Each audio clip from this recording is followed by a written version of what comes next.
ये सृष्टि कैसे रचेगी जबकि शास्त्रों में विद्यमान है ये सारा ज्ञान। अब सबसे पहले हमने सृष्टि रचना का सही ज्ञान होना चाहिए। तो अब दास आपको सृष्टि रचना बताना चाहेगा। सर्वप्रथम केवल एक ही प्रभु था, उसका नाम कबीर है। वास्तविक नाम उस परमात्मा का कबीर है। वो अनामी लोक में, अकय लोक में रहता था और वहीं पर हम सब जीव उसी परमेश्वर कबीर में समाये हुए थे। उसके बाद उस परमात्मा ने स्वयं प्रकट होकर अर्थात अपने उस अनामी लोक में स्वयं ही तीन नीचे के लोकों की ओर रचना की। अलख लोक, अगम लोक, फिर अलख लोक और नीचे का सतलोक। फिर सतलोक में आकर के उस परमेश्वर ने अन्य रचना की। सर्वप्रथम एक शब्द से 16 द्वीपों की रचना की। उसके बाद 16 शब्द फिर उच्चारण किए। उनसे अपने 16 पुत्रों का निर्माण किया, उनकी शब्द से उत्पत्ति की, वचन से, और उनको उन 16 द्वीपों में रहने की आज्ञा दी। उनमें से एक पुत्र अचिंत को उस सतपुरुष ने, क्योंकि सतलोक में उपमात्मक नाम उसी कबीर परमेश्वर का सतपुरुष, नि अक्षर पुरुष, परम अक्षर पुरुष, शब्द स्वरूपी राम, अकाल मूर्त, पूर्ण ब्रह्म, ये उनके उपमात्मक नाम है और वास्तविक नाम उस परमेश्वर का कबीर है।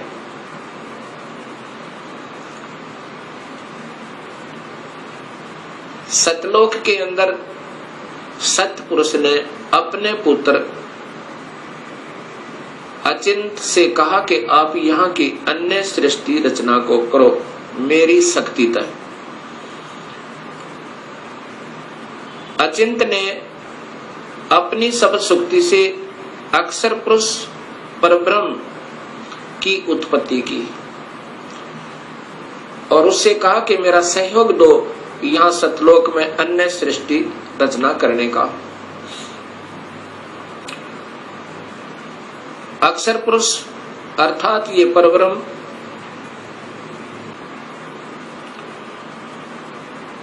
एक सतलोक में बने हुए मान सरोवर में, उसके अंदर अमृत जल है। सतलोक के अंदर जल अमृत है। उस अमृत सरोवर में प्रवेश कर गए और वहां आनंद से विश्राम करने लगे। अक्षर पुरुष को निद्रा आ गई। सतलोक के अंदर श्वासों से शरीर नहीं है। काफी समय तक सोते रहे।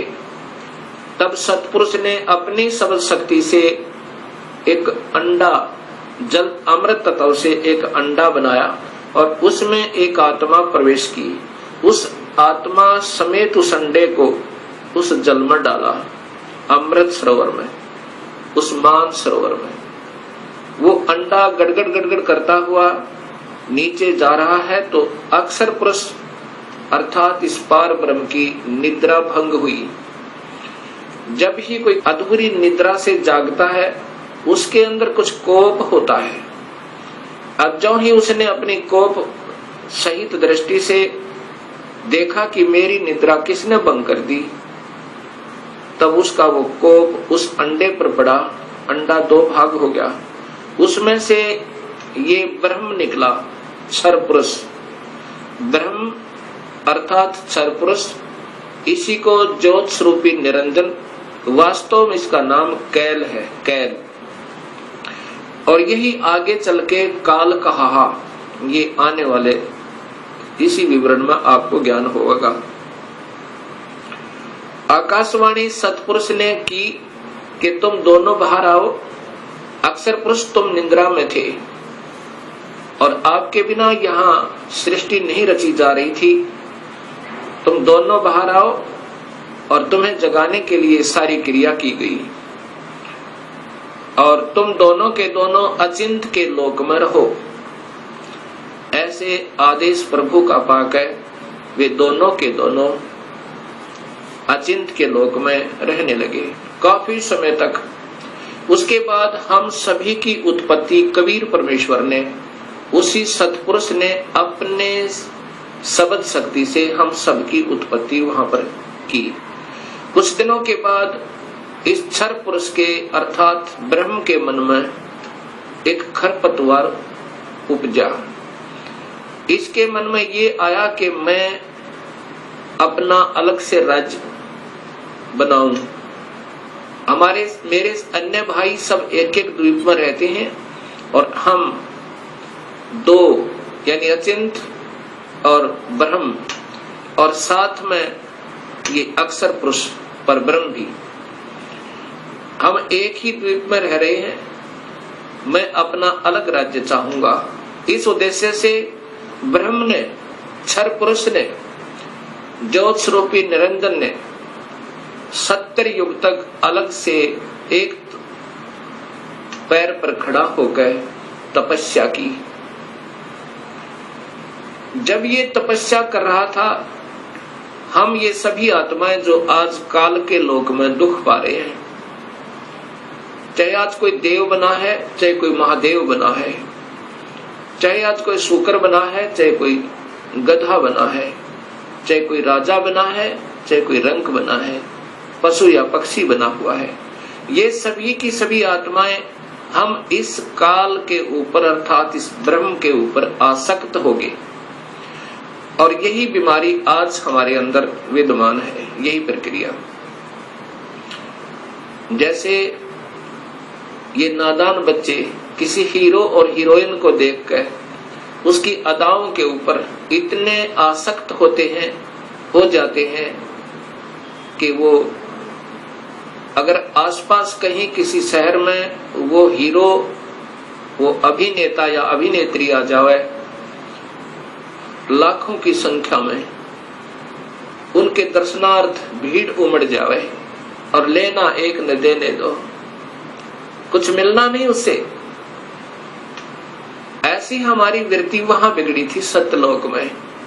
हम वहां रहा करते थे अपने पिता के पास, कोई दुख नहीं था, कोई मृत्यु नहीं थी, हमारे परिवार थे, हम प्यार से रहा करते थे। लेकिन वहां हम अपने पति भर्ता पद से गिर गए। अपने मूल मालिक उस पूर्ण ब्रह्म जो सर्व सुखदायी सदा सहाय आत्मा का आधार वास्तव में भगवान है, जो जीव को दुखी नहीं करता, जन्म मरण के कष्ट में नहीं डालता, कुत्ते और गधे नहीं बनाता, उसको छोड़कर और हम इस काल यानी ब्रह्म के ऊपर आसक्त होगी। जब इसने 70 युग तप कर लिया, तब पूर्ण परमात्मा ने, पूर्ण ब्रह्म ने, सत्पुरुष ने पूछा भी क्या चाहता है तू? कैल क्या चाहता है? ब्रह्म तू क्या चाहता है? तब इस ज्योत स्वरूपी निरंजन ने कहा कि पिताजी, ये स्थान जहां मैं रह रहा हूं ये कम है, मुझे अलग से राज्य दो। तब उस पूर्ण ब्रह्म ने इस ब्रह्म के तप के बदले में 21 ब्रह्मांड प्रदान कर दिए, जैसे 21 प्लॉट दे देवे कोई साहूकार पिता अपने पुत्र को। 21 ब्रह्मांडों को पाकर ये ज्योत निरंजन बड़ा प्रसन्न हुआ। कुछ दिनों के बाद इसके मन में आया कि इसमें कोई अन्य रचना करूं, उसके लिए कुछ समान पिताजी से मांगू। इसने 70 युग तप फिर किया। तब सत्पुरुष ने पूछा कि आप क्या चाहते हो? आपको 21 ब्रह्मांड प्रदान कर दिए। तब इस ब्रह्म ने कहा कि पिताजी, इसमें कुछ रचना करना चाहता हूं, कृपा रचना करने की सामग्री दीजिए। सत्पुरुष ने इस ब्रह्म को 5 तत्व और 3 गुण प्रदान कर दिए। इसके बाद इसने सोचा कि ब्रह्म ने सोचा कि इसमें जीव भी हो, मेरा अकेले का मन नहीं लगता। इस उद्देश्य से 64 युग तप फिर किया। तब सतपुरुष ने पूछा कि क्या चाहता है ज्योत निरंजन, अब तो तुझे मैंने जो मांगा सो दे दिया।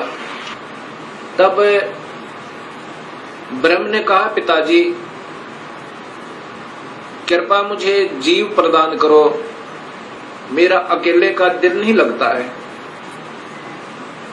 उस समय पूर्ण ब्रह्म सतपुरुष कबीर परमेश्वर ने कहा कि ज्योत निरंजन, तेरे तप के बदले में राज्य दे सकता हूं और ब्रह्मांड चाहिए वो दे सकता हूं, परंतु ये अपनी प्यारी आत्मा, अपना अंश नहीं दूंगा तुझे।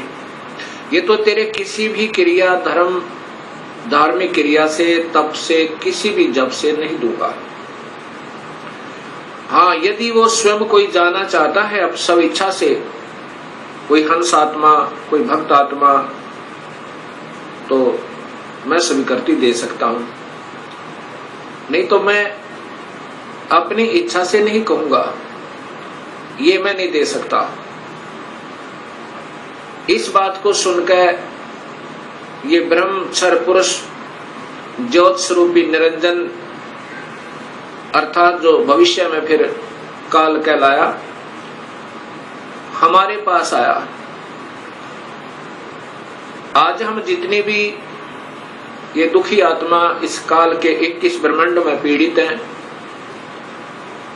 हमारे पास ये ब्रह्म आया और हमसे कहा कि मैं वहां अलग से ब्रह्मांड लिए हैं मेरे पिताजी से अपने तप के बदले में। वहां ऐसे स्वर्ग बनाऊंगा, महास्वर्ग बनाऊंगा और ऐसे दूधों की नदी बहाऊंगा, झरने बनाऊंगा। क्या आप मेरे साथ चलना चाहते हो? तब हम सभी ने जो यहाँ काल के 21 ब्रह्मांडों में पीड़ित है, कहा कि यदि पिताजी हमें आज्ञा दें तो हम चलने को तैयार हैं। इस बात को सुनकर ज्योत स्वरूपी निरंजन कबीर परमात्मा के पास आया और उससे कहा कि पिताजी कुछ आत्माएं हमारे साथ चलने को तैयार हैं। सतपुरुष से कहा इस काल ने, ब्रह्म ने, कि पिताजी कुछ आत्माएं मेरे साथ चलने को तैयार हैं, उन्होंने सहमति दी है। तब पूर्ण परमात्मा सतपुरुष अर्थात कबीर देव ने, कबीर साहिब ने कहा कि यदि वो मेरे सामने स्वीकृति देंगी, जितनी भी आत्माएं हैं जो तेरे साथ जाना चाहते हैं, तो मैं उनको आज्ञा दे दूंगा। ऐसा कहकर के सतपुरुष हम सभी आत्माओं के पास आया जो आज काल के लोक में कैद में बंद हैं। सतपुरुष ने, उस अकाल मूर्त ने, शब्द स्वरूपी राम ने हमसे पूछा कि जो आत्मा इस ब्रह्म के साथ जाना चाहती हैं वो अपनी सहमति व्यक्त करें।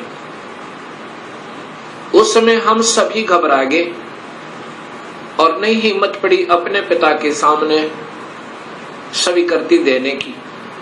उस समय एक आत्मा ने सर्वप्रथम हिम्मत किया, डेयर किया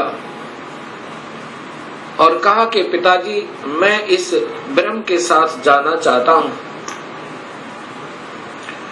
उसकी देखा देखी फिर हम सभी ने स्वीकृति दे दी।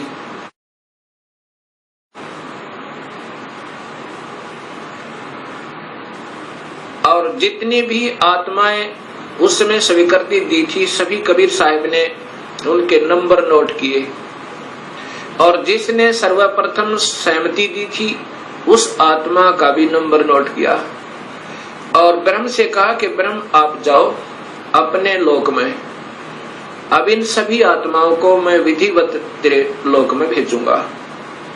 ऐसा कहकर के सतपुरुष ने अपनी शब्द शक्ति तक उस प्रथम स्वीकृति देने वाली आत्मा को एक लड़की का रूप बना दिया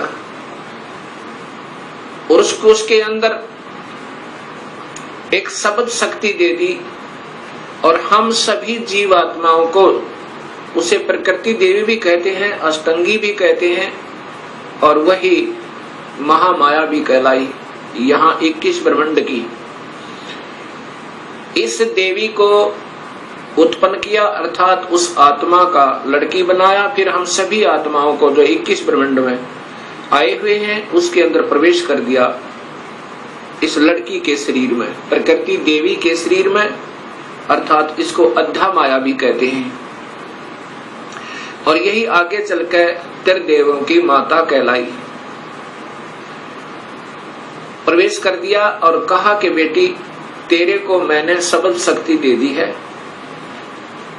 और जितने भी जीव काल कहे ब्रह्म कहेगा तू बना देना। एक बार मुख से उच्चारण करेगी उतने ही नर और मादा ये जोड़े उत्पन्न हो जाएंगे। अपने पुत्र सहजदास से कहा, सहजदास जाओ अपनी बहन को उस ज्योत स्वरूपी निरंजन के पास छोड़ आओ और उसको बताना कि इस लड़की को, इस प्रकृति देवी को, अद्धा माया को मैंने शब्द शक्ति दी है, ये जितने जीव तू कहेगा ये बना देगी। और जितनी आत्माओं ने स्वीकृति दी थी वो सभी इसके अंदर प्रवेश कर रखी हैं। सहजदास प्रकृति देवी को लेकर, अद्धा माया को लेकर ज्योत निरंजन के पास आया, उसके पास छोड़ दिया और कहा कि पिताजी ने ऐसे ऐसे कहा है, इस लड़की के पास शब्द शक्ति है और जितने जीव तू कहेगा ये नर और मादा अपने शब्द से उत्पन्न कर देगी। ऐसा कह करके सहजदास अपने लोक में लौट आया, अपने द्वीप में आ गया। युवा होने के कारण लड़की का रूप निखरा हुआ था। इस ज्योत स्वरूप निरंजन ब्रह्म अर्थात क्षर पुरुष के मन में नीचता उत्पन्न हुई, जो आज सब जीवों में विद्यमान है। वही व्यक्ति, वही प्रक्रिया, वही ये बुरी आदत युवा लड़की को देखकर उसके साथ बद व्यवहार करने की चेष्टा इस क्षर पुरुष ने अर्थात ज्योत स्वरूपी निरंजन ने की। लड़की ने, प्रकृति देवी ने कहा कि ज्योत निरंजन तू होश में आ जा, तू और मैं एक ही पिता की संतान है। पहले तेरी उत्पत्ति हुई उन्हीं के शब्द तय अंडे में और उन्हीं ने मुझे उत्पन्न किया। तू और मैं बहन और भाई हैं। बहन भाई का ये कर्म पाप का भागी होता है। तू मान जा मेरी बात। ज्योत निरंजन ने एक भी बात उस लड़की की नहीं सुनी और मदहोश होकर, विषय वासना के वश होकर, काम वश होकर उस लड़की को पकड़ने की चेष्टा की, दुष्कर्म करने के लिए। लड़की ने अपनी इज्जत बचाने का और कहीं स्थान ना पाकर जो ही उस काल ने, ज्योत स्वरूपी निरंजन ने, क्षर पुरुष ने ऐसे मुंह खोला हुआ था, आलिंगन करने के लिए ऐसे बाजू फैलाई थी, उसी समय लड़की ने छोटा रूप बनाया, सूक्ष्म, बहुत सूक्ष्म, और उसके पेट में चली गई अपनी इज्जत रक्षा के लिए। वहां से अपने पिता से पुकार की, हे परम पिता, हे सतपुरुष, हे कबीर परमेश्वर, मेरी रक्षा करो। इस प्रकार मैं काल से अपनी इज्जत रक्षा के लिए, इस ब्रह्म से अपनी इज्जत रक्षा के लिए इसके पेट में प्रवेश हूं और मुझे आकर मेरी रक्षा करो, मुझे बचाओ इससे। उसी समय कबीर परमेश्वर ने अपना ही दूसरा रूप अपने पुत्र योग संतायन अर्थात योग जीत, उसे जोग जीत भी कहते हैं, योग जीत का रूप बनाकर काल के 21 ब्रह्मांडों में प्रकट हुए और कहा कि ज्योत स्वरूपी निरंजन तूने जुल्म कर दिया, आपने ये ऐसा जुल्म कर दिया, ऐसे कर्म करने वाले पाप आत्मा को इस सच्चे लोक में ये श्राप, ये कर्म, ये पाप लगता है कि 1 लाख जीवों का, मनुष्य शरीरधारी जीवों का रोज आहार करेगा और 1.25 लाख की उत्पत्ति करेगा। पिताजी ने आदेश दिया है मुझे कि आप यहां से निकल जाइए अपने 21 ब्रह्मांड को लेकर, और लड़की को उसके पेट से निकाल दिया, प्रकृति देवी को इस ब्रह्म के पेट से निकाल दिया और उनको 21 ब्रह्मांड समेत और दोनों को वहां से निष्कासित कर दिया और कहा कि प्रकृति तूने स्वयं अपने पैर पर कवाड़ा मारा है, अपने पिता से दूर होगी तू, अब इसकी सजा तू ही पावेगी और जाओ यहां से 21 ब्रह्मांड लेकर आप चले जाओ। इतना कहते ही 21 ब्रह्मांड वायुयान की तरह वहां से चल पड़ा और वहां से सतलोक से 16 शंख कोश की दूरी पर नील पद्म शंख यानी 16 मिलियन 16 शंख कोश की दूरी पर ये 21 ब्रह्मांड आकर के स्थिर कर दिए कबीर परमेश्वर ने अपनी शक्ति तय। अब इस ज्योत स्वरूपी निरंजन के मन में फिर यही नीचता फिर उठी और कहा कि अब मेरा कौन क्या बिगाड़ सकता है, अब मैं मनमाना करूंगा। उस लड़की ने, प्रकृति देवी ने फिर प्रार्थना की कि ज्योत निरंजन अब भी तू मान जा। पहले तो आप और मैं एक ही पिता की संतान हैं और दूसरे मैं तेरे पेट से होकर आई हूं, ये कर्म अब मैं तेरी बेटी बन गई। प्रथम तो बहन और भाई का ये पाप कर्म महापाप का कारण और दूसरे मैं तेरी बेटी हुई, आपके पेट तक होकर आई और बाप बेटी का ये जुल्म अच्छा नहीं। मान जा मेरी बात, मेरे पास सब शक्ति है पिताजी की दी हुई और जितने जीव तू कहेगा मैं बना दूंगी। लेकिन इस ज्योत स्वरूपी निरंजन ने एक भी बात नहीं सुनी उस प्रकृति देवी की, दुर्गा की। जबरदस्ती शादी की और एक ब्रह्मांड में एक ऐसा स्थान बना रखा है इस काल भगवान ने, ब्रह्म भगवान ने। वहां पर ब्रह्मलोक कहते हैं उसको। उस ब्रह्मलोक के अंदर इसने 3 स्थान बना रखे हैं, एक रजोगुण प्रधान, एक सतोगुण प्रधान और एक तमोगुण प्रधान। जब ये सतोगुण रजोगुण प्रभावित क्षेत्र में इस दुर्गा को अपनी पत्नी के रूप में रखता हुआ वहां रहता है, उस समय जो पुत्र की उत्पत्ति होती है उसका नाम ब्रह्मा रख देता है, उसको रजोगुण बना देता है। उसके बाद ये दोनों उस स्थान पर आ जाते हैं जो सतोगुण प्रभावित होता है। वहां पर जो पुत्र उत्पन्न होता है उसके अंदर सतोगुण आ जाते हैं, उसके अंदर सतोगुण आ जाते हैं और उसका नाम ये विष्णु रखते हैं। तीसरे स्थान को तमोगुण प्रभावित बना रखा है, वहां रहकर अब इसी प्रकृति देवी दुर्गा के साथ जो पुत्र उत्पन्न करता है उसका नाम रुद्र शंकर शिव रखता है। ऐसे ही हर ब्रह्मांड के अंदर इस काल भगवान ने, ब्रह्म भगवान ने ये ब्रह्मलोक बनाए हैं और वहां पर ये ऐसे ही कुछ समय के लिए प्रकृति देवी को अपने साथ रखता है और उसके बाद वहां से अंतर्ध्यान हो जाता है। अब जब इसने इस लड़की को, प्रकृति देवी को बदनजर से देखा था और ये लड़की प्रकृति देवी ने इसके पेट में शरण पाई थी, ज्योत निरंजन के पेट में, और फिर सतपुरुष ने अपने पुत्र जोगजीत का रूप बना करके आकर उसको निकाला था। उस दिन से इसका नाम काल पड़ा। कहा था कि आज से तेरा नाम काल होगा और 1 लाख जीवों का, मनुष्य शरीरधारी प्राणियों का रोज आहार करेगा और 1.25 लाख की उत्पत्ति किया करेगा। ये वहां पर सतलोक के अंदर ऐसा दुष्कर्म करने वाले को स्वतः पाप लग जाता है। अब ज्योत स्वरूपी निरंजन काल ने अपनी पत्नी से कहा कि मैं ऐसे स्थान पर रहूंगा जहां पर कोई नहीं आ सकता, और आज के बाद मैं किसी भी 20 ब्रह्मांड के अंदर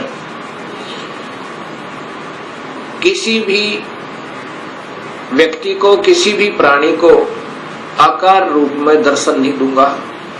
मुझे निराकार समझा करेंगे, लेकिन मैं अपने वास्तविक रूप, काल रूप में, अपने 21वें ब्रह्मांड में रहा करूंगा। वहां पर कोई नहीं आ सकता, ना ब्रह्मा आ सकता, ना विष्णु आ सकता, ना शिव आ सकता, और ना ही कोई वेदों में के अनुसार साधना करने वाले साधक आ सकते। मैं वहां रहा करूंगा और सर्व कार्य में गुप्त रूप से किया करूंगा। तब प्रकृति देवी ने कहा कि निरंजन मैं तेरे वश होगी, अब कुछ भी नाच नचा। इतने बड़े ब्रह्मांडों को, इन 20 ब्रह्मांडों को मैं कैसे चलाऊंगी एक स्त्री की जाति, और तू मुझे छोड़कर जा रहा है, कहता मैं आज के बाद किसी को दर्शन नहीं दूंगा। तब ज्योत स्वरूप निरंजन अर्थात इस काल भगवान ने, ब्रह्म ने कहा कि प्रकृति चिंता ना करे, जो कुछ भी करूंगा वो मैं ही करूंगा, तुम तो निमित्त मात्र होगे, और ये बच्चे ब्रह्मा विष्णु महेश ये भी केवल निमित्त होंगे। इन सब का रिमोट मेरे पास होगा, सब कार्य मैं करवाऊंगा, तू चिंता मत कर। और जब ये बच्चे थोड़े से सियाने हों, इनको अचेत कर देना। जब ये बाल अवस्था से ऊपर उठे, इनको अचेत कर देना और मेरा भेद मत बताना। ये समझ लेना ध्यान से, अगर मेरा भेद तूने इनको बताया तो मेरे से बुरा नहीं होगा। ऐसे उसको डरा धमका दिया। इस प्रकार ये काल उसके बाद निराकार कहलाता है, लेकिन ये आकार में अपने उस काल लोक में विद्यमान रहता है। जब ये बच्चे ब्रह्मा विष्णु महेश सियाने हुए, तब तक इनको अचेत रखा गया।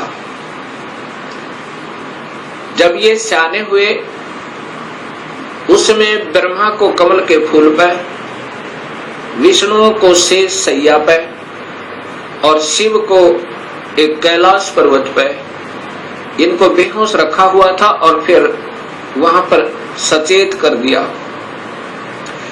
सबसे पहले ब्रह्मा को कमल के फूल पे इसी स्वयं ब्रह्म ने, काल ने अपने ही नाभि से एक कमल प्रकट किया। वो महाविष्णु, महाब्रह्मा, महाशिव रूप में, 3 रूप में ब्रह्म लोक में रहता है, हर ब्रह्मांड के अंदर।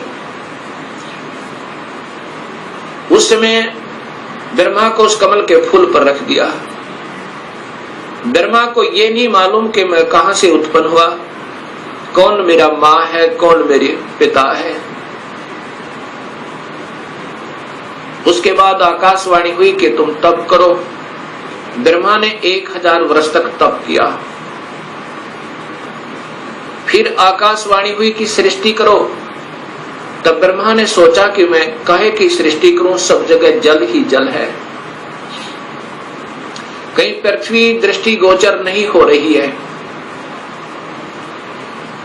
इतने में मधु और कैटब नाम के 2 राक्षस काल ने प्रेरित करके और ब्रह्मा की ओर भेज दिए। ब्रह्मा डर के मारे उस कमल के फूल को के डंठल को पकड़कर नीचे उतर गया बहुत स्पीड तक।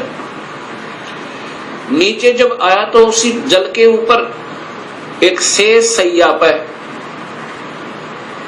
चतुर्भुज रूप में एक व्यक्ति सो रहा है। उसके हाथों में शंख चक्र गदा पद्म है। जब ब्रह्मा वहां पहुंचा उसी समय वो विष्णु जी थे, जो त्रिलोकीय विष्णु जी थे। उनमें से एक शक्ति निकली, वो आकाश में छा गई। उस समय ये ब्रह्मा विष्णु जी होश में आए।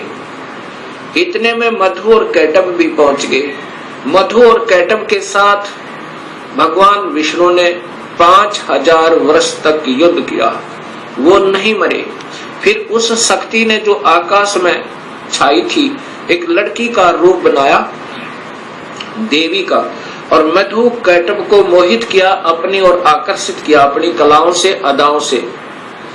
जब मधु और कैटभ उस लड़की की तरफ देखने लगे तो विष्णु जी ने पीछे से उनकी गर्दन पकड़कर दोनों को मार डाला। अर्थात 5000 वर्ष तक भगवान विष्णु से 2 राक्षस नहीं मरे। वो भी तब मरे जब उस माता ने सहयोग दिया, उनको अट्रैक्ट कर लिया, आसक्त कर लिया। इससे 2 बातें सिद्ध होती हैं कि ये समर्थ नहीं है। जब 5000 वर्ष तक 2 राक्षस नहीं मर पाए भगवान विष्णु से, तब ब्रह्मा जी और विष्णु 2 थे। इतने में रुद्र अर्थात ये शिव भी वहीं प्रकट हो गया। ब्रह्मा जी देवी भागवत महापुराण में बताता है कि फिर हम 3 हो गए, ब्रह्मा विष्णु और शिव। तब देवी ने कहा कि तुम तीनों देवता अपने अपने कार्य को ध्यान से सुनो और उस पर संलग्न हो जाओ। ब्रह्मा जीवों की उत्पत्ति करवावे, उनको रजोगुण प्रभावित करके, ये केवल इतने ही ब्रह्मा हैं। और विष्णु फिर इनके आपस में सतिथि बनाए रखा है, मोह ममता में फंसाए रखा है। ये विष्णु जी की ड्यूटी है। और शिव की ड्यूटी है कि ये संहार करे। तब इन तीनों ने कहा कि हे माई, हे देवी, कहीं पर पृथ्वी नजर नहीं आ रही है और पृथ्वी के बिना प्राणियों की सृष्टि, स्थिति और संहार असंभव है। तब वो देवी मुस्काई और कहा कि तुम, इतने में एक विमान आया और कहा कि तुम तीनों के तीनों इस विमान में बैठो और चिंता मत करना, घबराइयो मत। उस समय ये तीनों के तीनों ब्रह्मा विष्णु महेश विमान में प्रवेश कर गए। विमान मन की गति से चला, बहुत तीव्र गति था।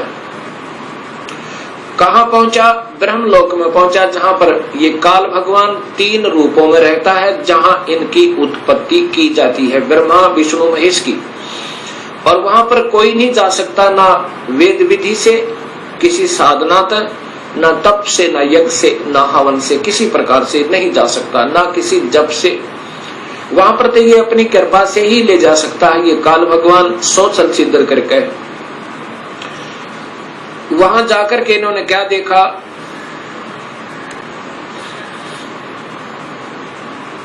एक इंद्र देखा वहां पे, क्योंकि वो महास्वर्ग के अंदर एक महा इंद्र है।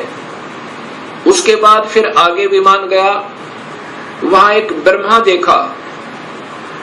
जब दूसरा ब्रह्मा देखा तो शिव और विष्णु ब्रह्मा जी से पूछने लगे कि हे चतुरानन, ये दूसरा ब्रह्मा कौन है? तब ब्रह्मा जी ने कहा, मुझे नहीं मालूम ये कौन है। उसके बाद विमान आगे चला। फिर क्या देखा कि त्रिनेत्रधारी भगवान शिव दूसरा देखा, जो नंदी वृषभ पर सवार थे, हाथ में त्रिशूल लिए हुए थे। उसके बाद इनका विमान आगे चला। वहां पर क्या देखा कि एक विष्णु और थे, और वहां बहुत सुंदर विशाल लक्ष्मी का एक भवन था, उसमें बहुत ऐश्वर्य के साधन उपलब्ध थे। उसके बाद विमान आगे पहुंचा। कहां गया? एक माई बैठी थी, जिसके शरीर में जैसे हजारों बिजलियां चमक रही हो, इतना तेज था, इतना नूर था, और वो प्रकृति देवी थी। ये ब्रह्मा विष्णु महेश की माँ थी, माँ है जो इन्होंने देखी। विमान वहां रुका, देवी एक विशाल भवन के अंदर विराजमान थी। तब उसने कहा कि तुम तीनों के तीनों जहाज से नीचे उतरो। हम नीचे उतरे। ब्रह्मा विष्णु महेश, ब्रह्मा बता रहा है देवी भागवत महापुराण में, नीचे उतरे। तब विष्णु जी ने ध्यान से देखा और कहा कि ये तो अपनी माँ है। इस माई के दर्शन मैंने किए थे जब मैं बालक था, छोटा सा था। जब मैं बालक था, छोटा सा था, तब मैंने इस माई के दर्शन किए थे। इससे सब सिद्ध है कि इनका जन्म है और ये तीनों की मां है। तब ब्रह्मा, विष्णु और शिव ने तीनों ने स्वीकार कर लिया कि ये ही अपनी जननी है। तब शिव जी कहते हैं, हे माता, जब आप ब्रह्मा को उत्पन्न करने वाली आप हैं, विष्णु भी जब आपके बालक हैं, तो ये तीसरा भी आप ही का बच्चा है। आप ही हमें गुप्त भेद नहीं बता रहे थे, अब हमने आप ही की कृपा से ज्ञान हुआ। अब इसका प्रमाण आपको सबसे पहले देवी भागवत महापुराण में देता हूं। पहले आपको देवी भागवत महापुराण से प्रथम शिव पुराण को दिखाता हूं, उसके बाद फिर आपको देवी भागवत महापुराण दिखाऊंगा। और ये शास्त्र पहले से उपलब्ध थे, कोई आज नए नहीं बनाए इस दास ने, क्योंकि जितने हमारे अभी तक शास्त्र विद रहे वो अल्पज थे, अधूरे ज्ञान युक्त थे, वो उनको इस सत्य मार्ग का पता नहीं था। इसलिए हमारे सभी पूर्वजों को भूत बना दिया, गीता विरुद्ध साधना करवा के, और पितर बनवा दिया गीता विरुद्ध साधना करवा के। गीता में लिखा है कि देवी देवताओं की पूजा मत करो, ब्रह्मा विष्णु महेश की पूजा भी नहीं करनी है, तीनों गुणों की भक्ति नहीं करनी है, केवल ब्रह्म से प्रारंभ होती है भक्ति, और पूजा करनी है केवल पूर्ण ब्रह्म की। अब मैं आपको देवी भागवत, पहले आपको शिव महापुराण दिखाता हूं।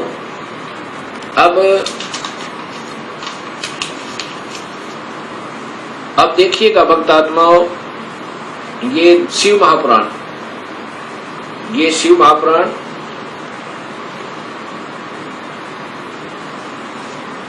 इसके अंदर आपको पता चलेगा